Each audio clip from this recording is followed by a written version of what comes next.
I'm Samuels. I work for the company.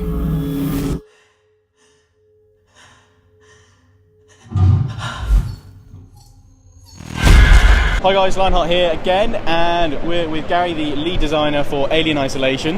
And I played it yesterday and needed new pants, as many people seem to have that issue playing this. And I mean, I will confess, horror games are not generally my kind of thing. Like horror films, gory films, I'm fine with, like Saw, things like that, totally fine. Throw in any kind of suspense, things like that, things jumping out at me, I'm terrified. So that was like my worst case scenario over there, but it was absolutely brilliant. And I mean, what I've seen so far just looks fantastic.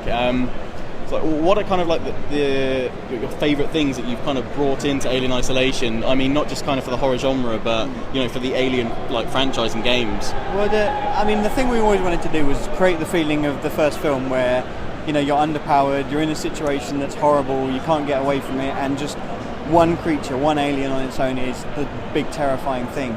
And a big part of that was creating this system that would make the alien feel believable and different every time, so that you couldn't predict his patterns, and just getting that in and working in an environment that looks like the set from the first film has just created this, this amazing gameplay experience. That, from the reactions we've seen of people all weekend, it's been very, very good. It's been brilliant, just like standing at the exit, just seeing people coming out, and just everyone's face is just slightly like as they come out, which is just brilliant. I mean, that effect, I don't think I've seen that with any other game that I played. I mean, I was mentioning earlier, we talked to your community manager, that there's various part when you first meet the alien that crawls over a desk in the demo, and the tail comes down between you, and I was just paralysed sitting there, and I didn't want to move because I could see it on the motion sensor, and I was like, I'm not going to move, it's just right there. We've seen that a lot in regular gameplay, where people have seen the alien and they almost have like a need to see it rather than survive. Yeah, you do kind and they of actually freak step out and look at it, and then they just freeze with fear as it charges towards them. Every time, I don't think every time I kind of heard the like little roar it does or whatever it is, and then charges at you when it spots you.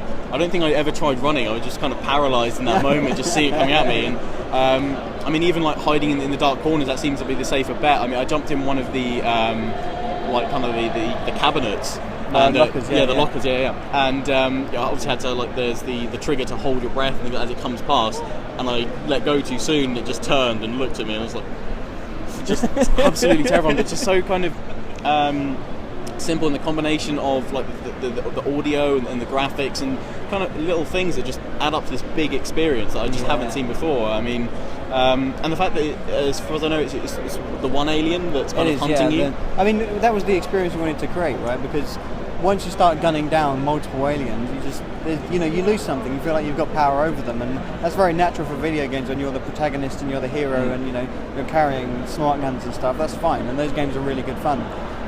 But when you haven't got that weapon, and when you haven't got all those things to help you, and you are on your own, it is a massively terrifying thing to have that just one alien. I mean, playing it, I was kind of the guy that's talking through the earpiece to a Manith, or thinking like, well, will you come and find the black box then? Seriously, why am I here on my own? This is not a good idea. But just thrown into that situation. I mean, I played the PC version, and I mean, just the visual, just fantastic. The visuals on it, the graphics, and just all the little things, because you don't when you go to reach for the plasma torch or whatever it is, and the lights cut out or something like that, and you have to go reboot everything and just all that, and there's no alien there like chasing you at that point or hunting you, and that that of course I know of, exactly. It's don't know where it is, and so in terms of its behaviour, it's not scripted. It's got its own AI. So how difficult was it? How does that work, and how kind of difficult is it creating a hunter? It's quite an interesting challenge, actually, because you have to create it for how people are going to play. So you have people who are very heavy stealth gamers and they love horror games and they creep around, and you have people who play games like Battlefield and Call of Duty. And we've had to create something that is able to deal with all of those styles. So if someone wants to sprint through a level and make a load of noise, the alien's on them. But in a way that they can learn that that's not the behaviour they need to do. So creating that alien that can be a real big threat to the people who do sneak around and are very, very quiet, and also that it can just take down those people who are making a lot of noise. That's the kind of either ends of the spectrum for the approach to the design, and then everything in the middle is how people generally play. So I found that towards the end of the demo, where you are trying to get to the airlock, and you get to it, and then there's a kind of your character sort of saying it's locked. How do I get out of here? And the earpiece says there should be a lever you pull to get out. But in between the space of you pulling the lever, I found I then had to hide again because the alien immediately I couldn't pull the lever and then dart in. Because I got a brilliant animation of being stabbed through the chest, and then this claw came around the front of my face and just sort of pulled it back. It's a very definite decision to make. You have to perform certain actions inside the world and in the environment, and not everything you're going to do is going to be to your advantage. So if you see a way out and you have to throw a lever to get out, maybe it's going to make a lot of noise, and if it makes a lot of noise, guarantee the alien's going to hear it. Waiting for it to pressurise, and I was just thinking, come on, faster. So it really felt like that perfect combination between carrying on from the 70s film, and it just seemed completely streamlined straight into this experience. So it just seemed perfect throwing it in there. So I guess finally, kind of what's, if you can, not seen the demo, but what's your kind of favourite feature or kind of aspect that you've kind of, I don't know, developed or you've seen that's been created for AI? So much, it's difficult to do without spoilers, but so much of the game is about learning what the alien can do, that I think it would have to be that. Yeah. Because if I say any specific thing the alien can do, it spoils it. Yeah. Because we've already had people play it and they're just like, it's really interesting to find out how the alien reacts and everything, and we don't want to go ahead and say, when the alien does this thing, it's amazing, because actually, when you discover that, it's amazing. It's amazing. That's that experience. I think the work the AI team have done on the alien is absolutely incredible. So it's full props to them for doing it. And I think as you said earlier about kind of that there's not a horde of aliens chasing you. I think that's actually scary. That it's not just this constant horde of aliens coming at you. It's just this one alien. You don't know where it is. You get an emotional connection with it. I mean, people always laugh at us because we refer to the alien as he.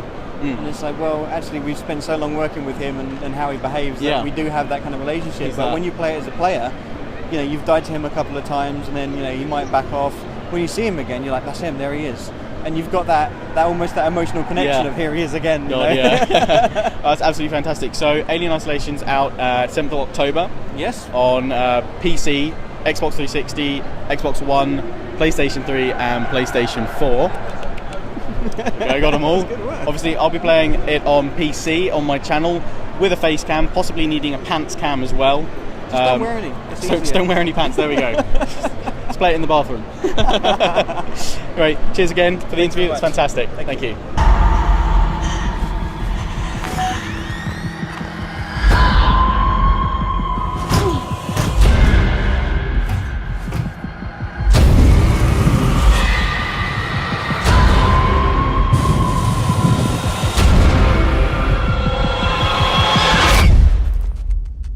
We get to shut the book. Ripley.